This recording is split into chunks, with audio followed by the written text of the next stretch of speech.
All right, guys, Sales and Marketing Saturday. This is Jerry Fetta, owner, founder, and CEO of the Wealth Dynamics brand.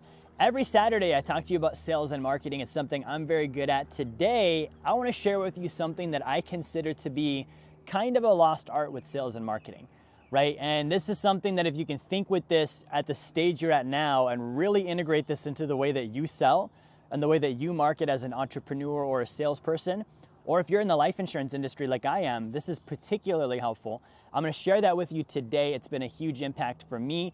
And if you stay to the very end, okay, I'm gonna give you a sneak peek at one of our new tools that we're about to release for clients you can check out, okay? So make sure you watch to the end of the video. I'm gonna give you the link for that, okay? All right, let's get started.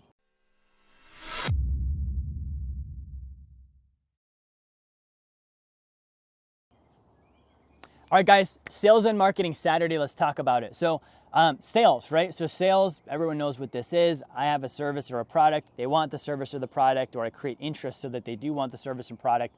I sell it to them, I get money, they get the service or product, right? And we've talked about like how to build a pipeline. We've talked about how to follow up. We've talked about being service oriented. We've talked about making sure that your delivery is in place so that you're actually delivering what's promised, right? These are all so important with sales and marketing. But one thing that's kind of lost, I think, in this world of sales and marketing is the art of surveying. Okay, what is surveying? Surveying means that either by interview or by observation, I look at what's actually wanted and needed by the people I'm trying to sell and market to, right? And in the social media world today, there's a lot of like, what's your message? Okay, the reality is a percentage of people aren't gonna give a shit what your message is. They don't care about your story. They don't care about your background. They don't care about the things that are subjectively important to you because they're caring about their own unique needs.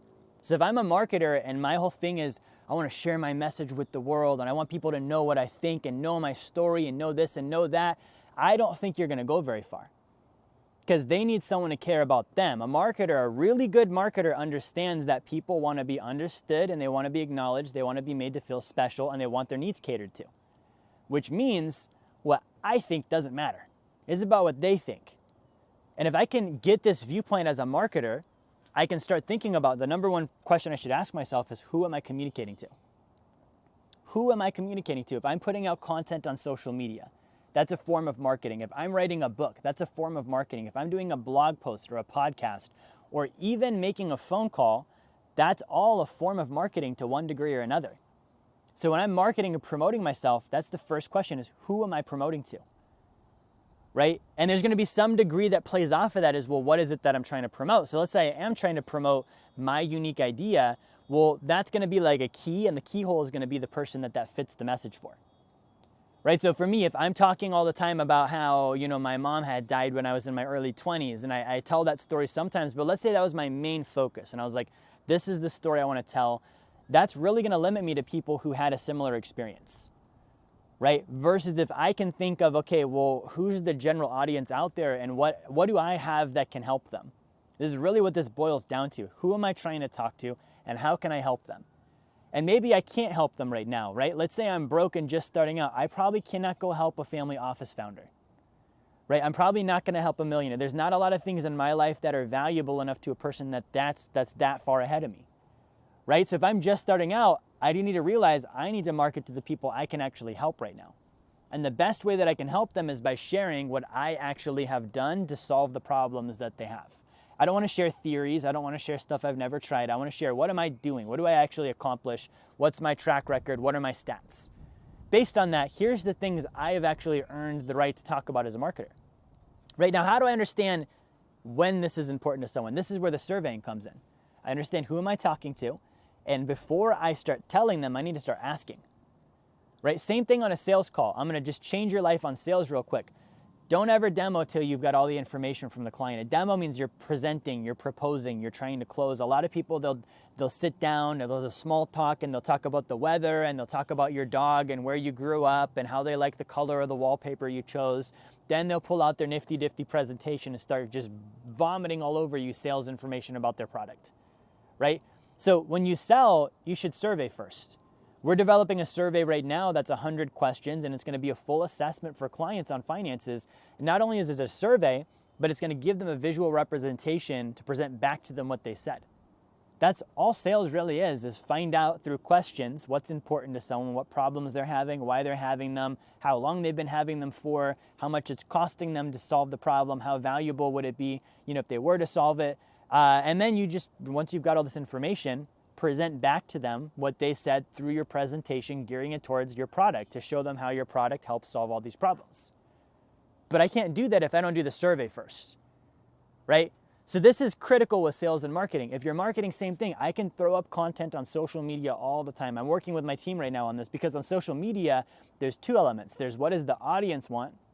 What are they interested in, right? And I do need to survey that. I do need to actually spend the time and take the time to be curious enough and care enough about the people I'm serving content to find out what are they watching? What are they clicking? What do they need help with? What would they like to see? What do they not want to see? Right? And I can do that through observation, again, observing statistics of what performs well, or I can do that through interview, actually asking them for their feedback. And if I do that, I can become targeted, right? I can say, okay, this person said they have a problem with debt and they don't know how to pay the debt off quicker and they don't want to be in debt for the next 15 years. What do? Good, now I know how to make content about that for that audience. Right? And I've got to cast, several surveys out there if I don't want to just target that audience. If I want to target someone that's high net worth as well, I need to actually observe what are their problems, understand or interview them and find out what are they saying their problems are and then make content that solves that. Right? And that's the first element of this if I'm on social media. The second element is what does the algorithm want and need? What does the individual public want? What does Facebook want? What does Mark Zuckerberg's algorithm want? What does Instagram want? What does TikTok want?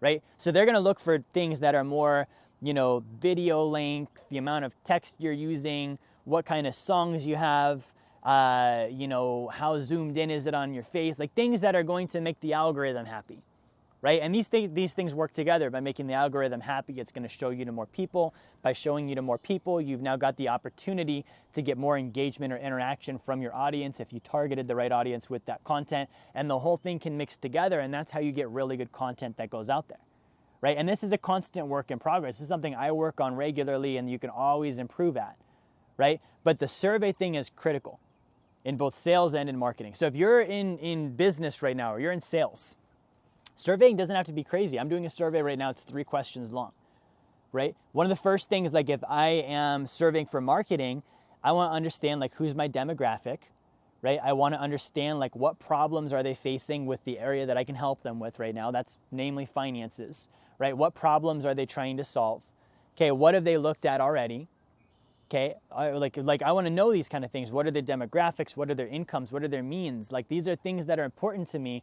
And if I can dial this down within a couple of questions, then I can figure out, okay, they're trying to solve a problem of they're worried about the economy and they're currently saving money in banks and they don't like what's happening in the banking world. And so they're looking to solve the problem that they don't want to be part of a bank run and they don't want to have their money taken away. Cool, I can make content about that now, right? Same thing in sales. One of the most violated things that happens is you get on a sales call, your script should be an initial hook, get them interested, capture their respect and attention, then you survey them.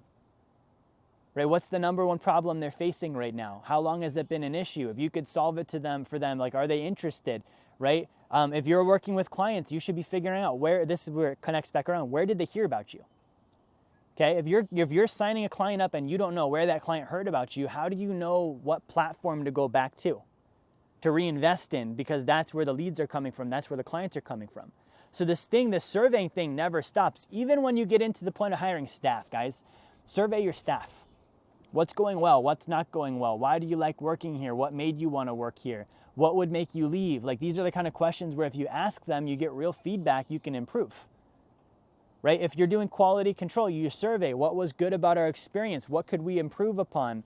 How was it working with our team? What's the number one thing that you liked the most? Like these are questions you can ask your clients after you deliver to figure out how are we doing and then be able to build, because it takes feedback. Okay, the idea that I can just, in my own mind, in a vacuum, without any other feedback, build a business and improve isn't real, right? So survey. I want to just encourage you to bring this back. Now, if you're watching, I want to give you a survey right now. Okay, so we developed something called a wealth potential analysis, and I'm going to give you a link, okay? And this is still in beta. It's still in testing, so I can't give you the link to the actual assessment, but I can give you a link to send us your email address, and send us your name. And as soon as it's done, I'm going to send it to you, right? So click the link in the comments, okay? Or you can just put in the comments and say wealth potential analysis. Actually, just do that. Just go in the comments and say wealth potential analysis, no link. And that way we can see you want to do the survey. We'll send it to you as soon as it's done, as soon as it's ready. And then you can get, your own wealth potential analysis done for free, which will give you, against 100 different components of personal finance and wealth, where do you stand? But you can also see what a really good survey looks like. We've spent a lot of time and resources on developing this. So again, in the comments, just put wealth potential analysis. We'll send that to you. Thanks for watching, guys. Like, share, and subscribe. I'll see you next time.